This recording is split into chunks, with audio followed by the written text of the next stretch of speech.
Have you ever felt tired, not because of what you're doing, but because of what you're letting in?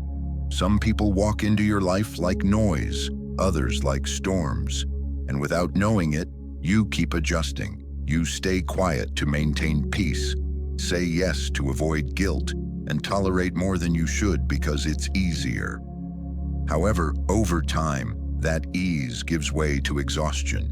Marcus Aurelius said, "If you are distressed by anything external, the pain is not due to the thing itself, but to your estimate of it." The Stoics knew this. Without boundaries, your peace becomes public property. Everyone claims a piece of it until there's nothing left for you. This isn't about cutting people off. It's about drawing a clear line between what strengthens you and what drains you, between what deserves your energy and what only consumes it. In this episode, we'll explore 8 Stoic lessons to help you build boundaries with strength and calm. Lessons to help you reclaim your time, reset your focus, and live with quiet power. Welcome to Stoic Philosophy Daily, where your story matters. Share below what your biggest morning struggle is. Every comment is a gift.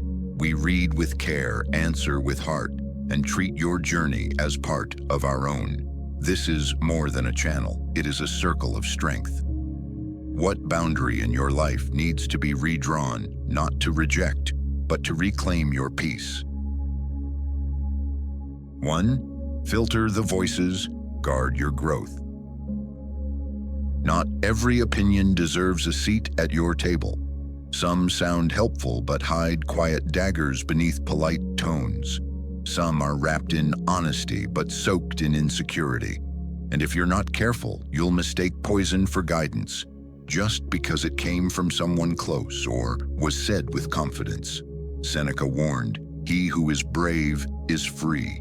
And part of that bravery is the freedom to think for yourself, to listen without unquestioningly absorbing, to hear without being hijacked.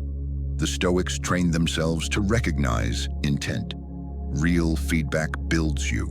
It speaks in private. It focuses on your action, not your identity. But a critic poisons to diminish, cloaked as concern. It speaks loudest in public, not to uplift you, but to steady its own ego. Epictetus taught, "People are not disturbed by things, but by the view they take of them." That includes what others say.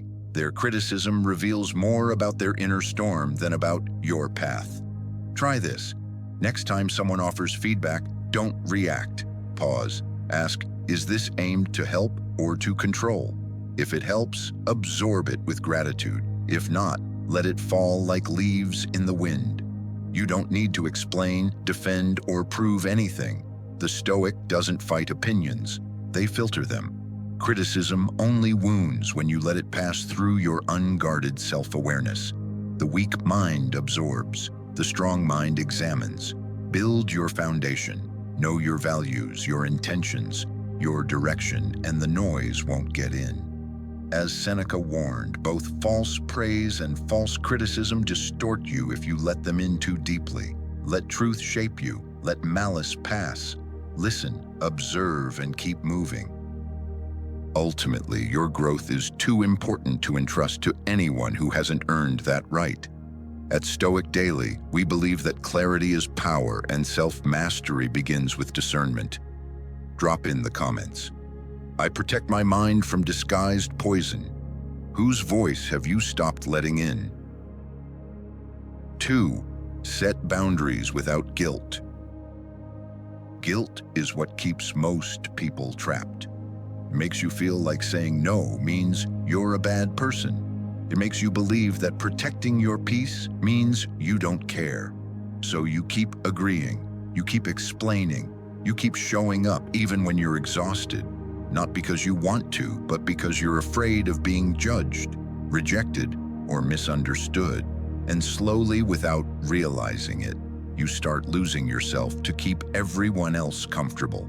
Marcus Aurelius said, "If it is not right, do not do it. If it is not true, do not say it." Boundaries are not rejection. They are honest in motion. They are a way of saying, I matter too. The Stoics never equated kindness with self-erasure. They believed that love without self-respect is not love. When you say yes to everything, you eventually have nothing left to give.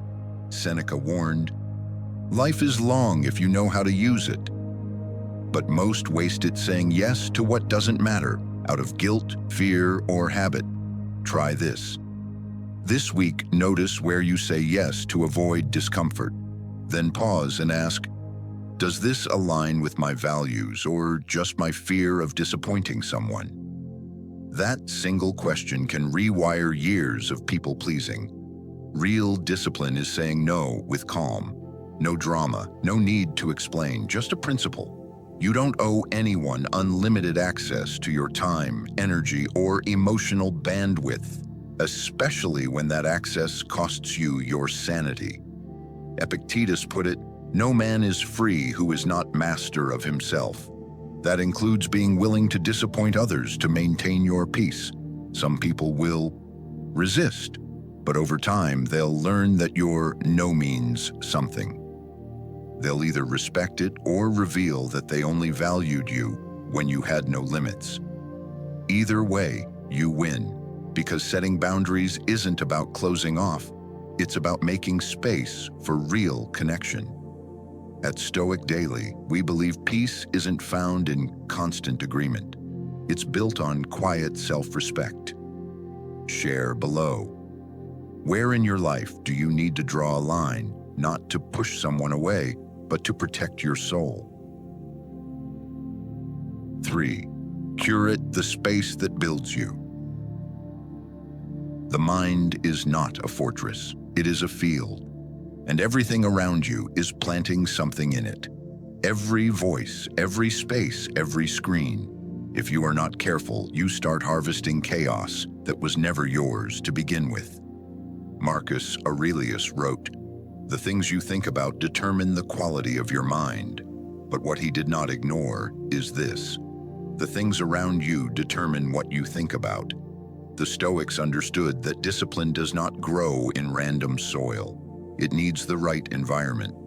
A cluttered room fuels mental fog. A noisy room breeds restlessness. A toxic friend circle becomes a factory of excuses and self-doubt. Even silence can be polluted when filled with comparison, gossip, or digital noise. Seneca said, associate with those who make you better. That is not a suggestion, it is survival. Because every person you allow into your space is shaping your next decision, your next thought, your next emotional baseline. Try this. Take 1 hour today to scan your environment, digital and physical.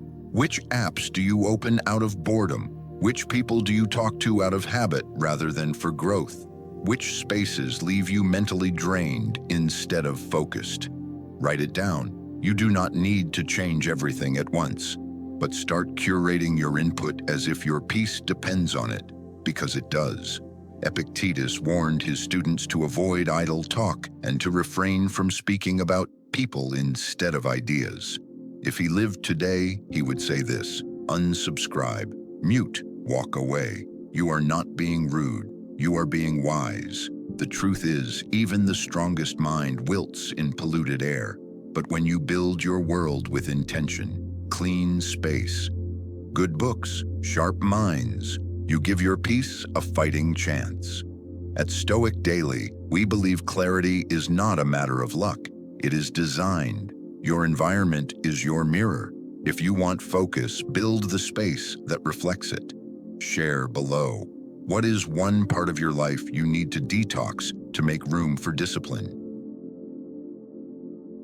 4. Be the calm that chaos can't touch.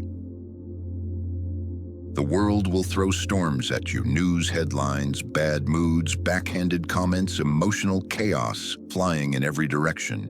Most people absorb it all like a sponge, then wonder why they feel heavy, reactive, and exhausted. But the Stoic does not sponge. The Stoic stands. Marcus Aurelius said, "Be like the rock against which the waves break. but it stands firm and tames the fury of the waters around it. To observe without absorbing is not coldness, it is clarity. It means you witness the noise without letting it nest inside your chest. You hear the gossip, but do not echo it. You feel the tension, but do not carry it with you. You notice the chaos, but let it pass through like clouds across a still sky. This is what makes a person untouchable. Not numbness, but mastery. Most people mimic the emotions of those around them. One angry person infects 10 more. One anxious coworker pulls a whole team into panic. But the Stoic pauses, breathes, witnesses, chooses. As Epictetus taught, it's not what happens to you, but how you react to it that matters. That single second between impulse and response is where your freedom lives. Try this. The next time you walk into a tense room or scroll through drama online, say quietly to yourself, "This is not mine." Watch what happens. Your body relaxes, your thoughts sharpen. You stop playing emotional games you did not sign up for. That phrase becomes your shield. Seneca warned that those who absorb the chaos of others become slaves to it. So filter wisely. Every conversation, every argument, every urgent notification is asking one thing: may I enter your mind? The wise mind grants access with caution. At Stoic Daily, we believe presence is power and attention is your currency. Do not spend it on things that poison your peace. Share below.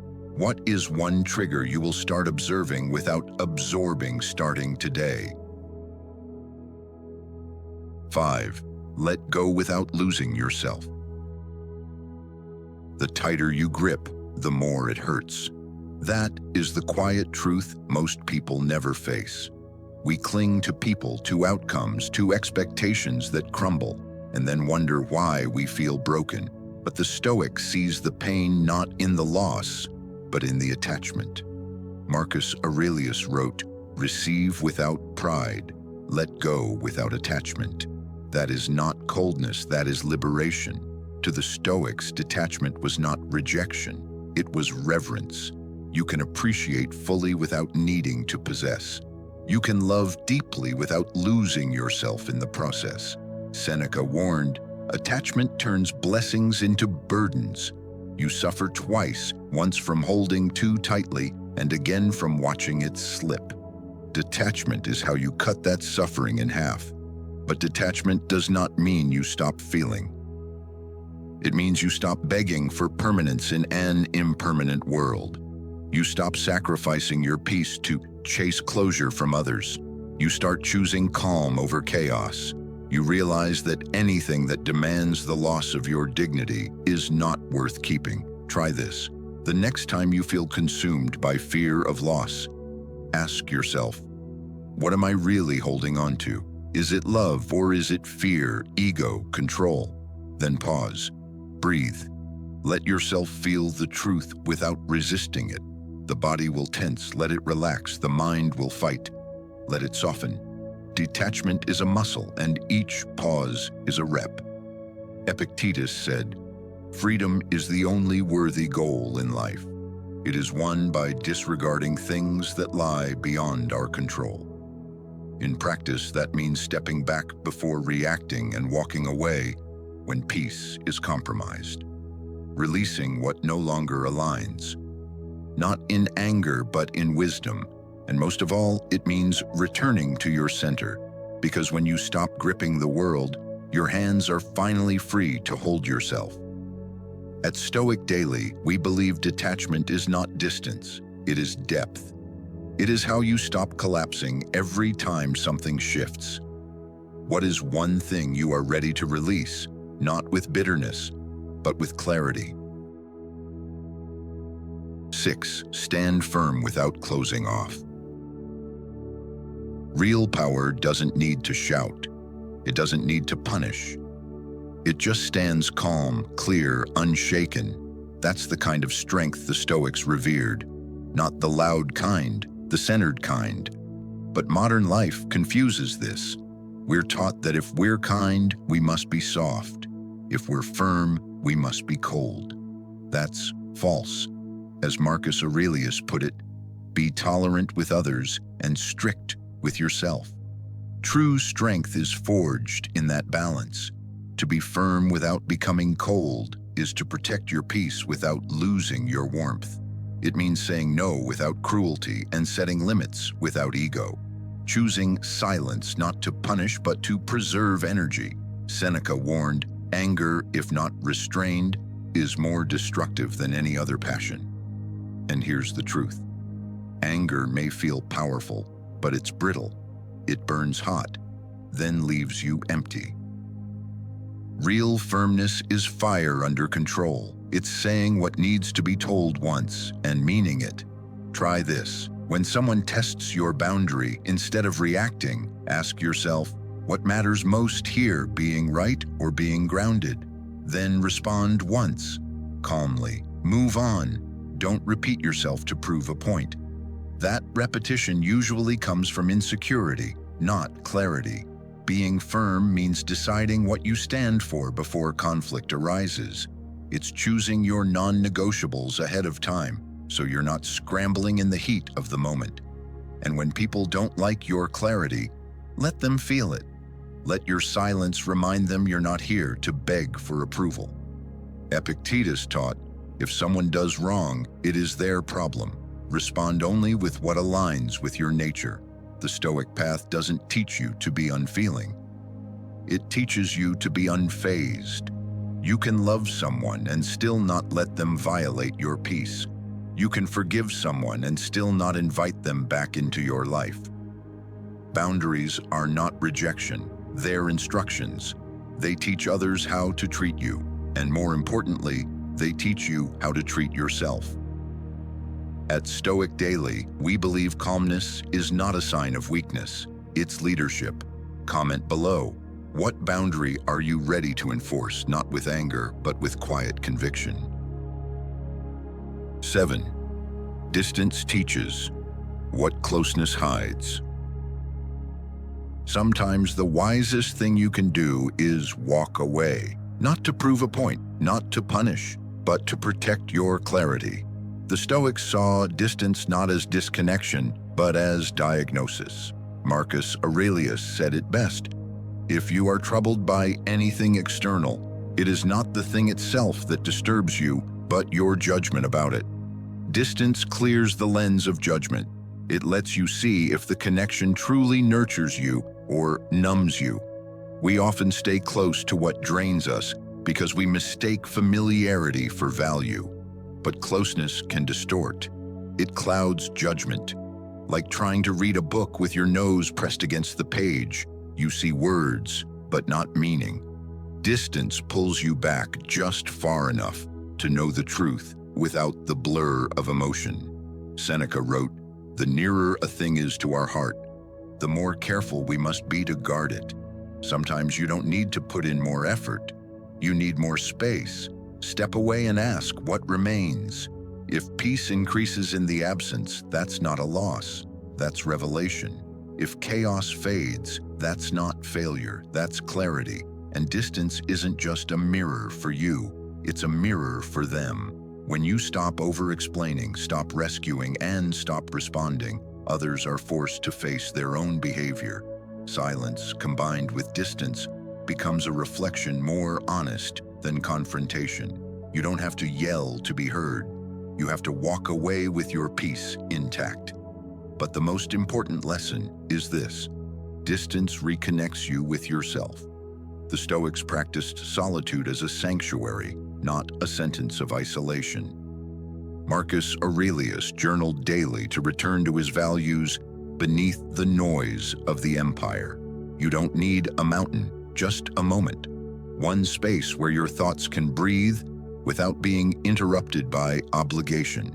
So next time you feel suffocated, don't just react. Pause, detach, step back, not forever, just long enough to ask, is this truly aligned with my peace? Because what is real won't fade, and what fades was never yours to hold. At Stoic Daily, we believe distance isn't about disconnecting from others. It's about finally reconnecting with yourself. Reflection prompt. When was the last time space gave you the clarity that closeness never could? 8. Prioritize your path. There will come a time when your path demands silence, solitude, and sacrifice, not because you're lost, but because you're finally walking in alignment. And the truth is, not everyone will understand that, and they don't need to. Marcus Aurelius wrote, "Be content to walk alone if necessary, for those who follow the truth seldom walk with the crowd." It's a reminder that clarity often requires separation, that greatness comes with the weight of being misunderstood. Most people aren't addicted to approval. They're enslaved by it and chained to the opinions of those who don't even live with intention. The Stoics broke those chains. Epictetus said it with brutal clarity: "If you wish to improve, be content to be thought foolish and stupid." That's not harsh. That's freedom. Try this. Next time someone questions your calm, your boundaries, your need for silence, don't explain. Observe. Let their discomfort reveal what your strength triggers in them. Let your stillness become a mirror. That's how the Stoic teaches, by example, not by defense. People may call your choices cold, but discipline, detachment, solitude, these aren't signs of emotional absence. They're proof of inner clarity. What they call distance, you'll one day see as preparation. Marcus wasn't chasing applause. He was chasing alignment. In modern life, this means declining invitations that pull you away from your values. It means choosing focus over noise, peace over popularity. You stop posting for validation. You stop justifying your peace. You let your actions speak truths. Your words no longer owe. Remember, your path is not a billboard. It's a compass. It wasn't built for public understanding. It was built for internal alignment. Walk it with consistency, not for applause, but for integrity. At Stoic Daily, we believe that peace begins the moment you stop seeking permission to protect it. Share this in the comments. What's one choice you've made that others never understood, but you knew was right? Mastery begins where chaos ends. You've just walked through 8 Stoic lessons, each one a quiet weapon, each one a line drawn between chaos and clarity. And now you are no longer walking without armor, because calm is not something you stumble upon. It is something you forge, with restraint, with courage, with boundaries made not of walls, but of wisdom. The world may still roar, but your mind no longer has to echo it. You've learned that energy is your currency, and every choice you make either spends it or protects it. You've learned that silence is not emptiness. It is an authority. That distance is not avoidance. It is discernment. That saying no is not rejection. It is direction. And the greatest truth of all is this: you do not need to control everything to find peace. You need to stop giving it away. Welcome to Stoic Philosophy Daily. We believe your boundaries are sacred and your peace is a source of power. Share your biggest lesson below. Was it silence? Was it detachment?